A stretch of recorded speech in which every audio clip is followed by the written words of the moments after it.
Šiandien svečiuojamės pas Ireną, kuri po sprogimo neteko savo namų, teko laikinai apsigyventi socialinėme būste.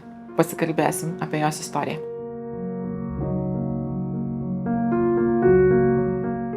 Šiaip baisu buvo po to sprogimo, gaisras, baisus.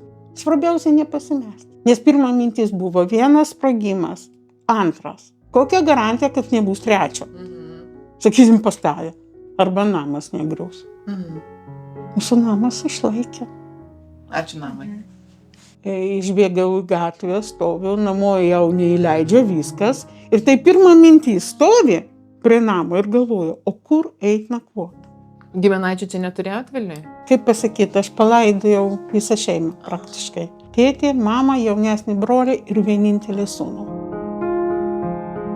O iš savivaldybės atvažiavo kada atstovas, tai tada pasiūlė mums pirmiausiai viešbutį, nes mėnesį išgyvenom viešbutį, o paskui jau socialinį būstą. Aš gavau Pilaitėj, vieno kambario būtą, buvo visiškai po remonto, gražus, nieko negaliu pasakyti, labai padėjo savivaldybė, tikrai. Bet mėnesį viešbutį, paskui socialinis būstas ir ta parama piniginė.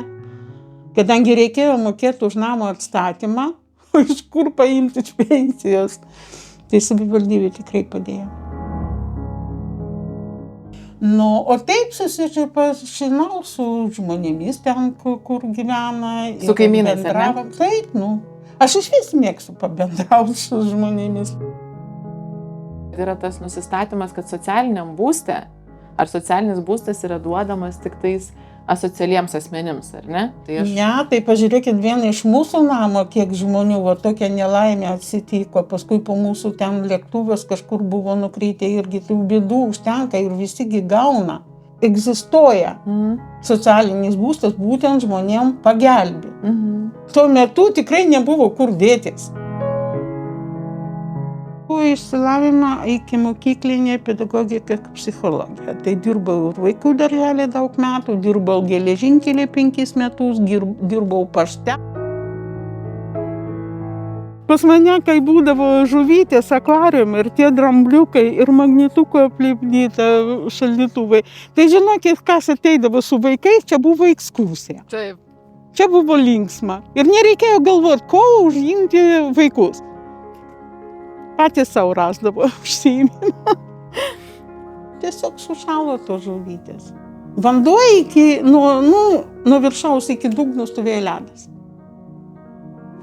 Kur jis gelbės? Nieko. Labai gaila.